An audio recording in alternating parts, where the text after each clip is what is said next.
Let's talk about something that's happening right now. Something that connects Donald Trump and Argentina's Javier Milei, struggling American farmers, and a whole lot of ideological hypocrisy. Currently, the US is considering giving Argentina a $20 billion bailout.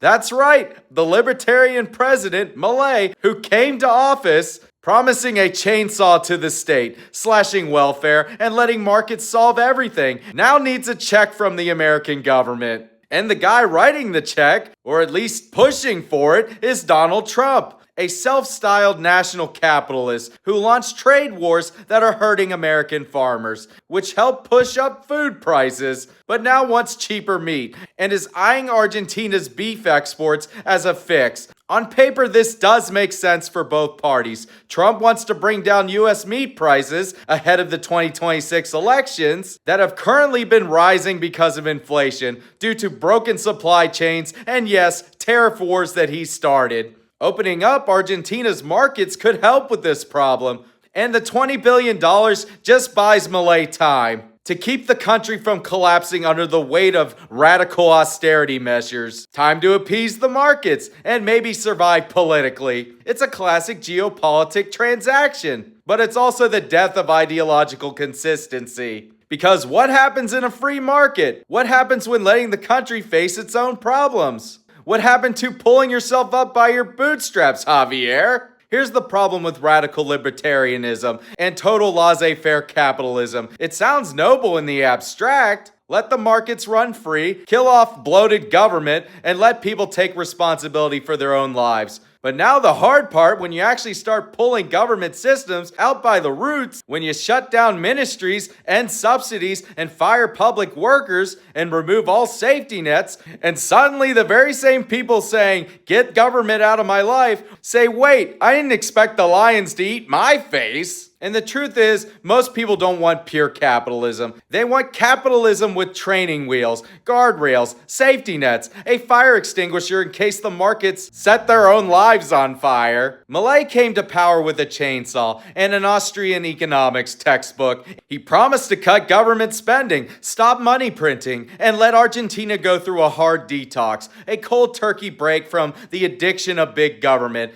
And you know what? That message resonated with a lot of people, especially those sick of corruption, inflation, and economic decline. But here's the thing. When you actually administer the medicine, it hurts badly. Part of a nation's GDP relies on government spending. It's part of the equation. But when you do this, your economy contracts, poverty rises, and the people most dependent on the system feel it first. And now Milei is learning what every hardline libertarian learns when they actually have to govern. People don't want freedom if it means you're suffering alone. Now let's bring it back to Trump, the same man who launched the tariff wars against China, a move that will directly harm American farmers, especially the soybean producers, who saw China cancel massive contracts and turn to countries like Brazil and Argentina instead. So what did Trump do? He bailed out the farmers with government money. And the same kind of bailout libertarians would say is picking winners and losers. And now after you wreck those trade relationships, he wants to bring more cheap meat from Argentina to lower prices. This isn't America first. This is just a game of whack-a-mole. Create a crisis, then patch it with another intervention, and hope no one notices the contradiction. There's a quote from John Maynard Keynes that sums it up. In the long run, we're all dead. Libertarians just love to say, just take the pain for now and the market will fix everything eventually.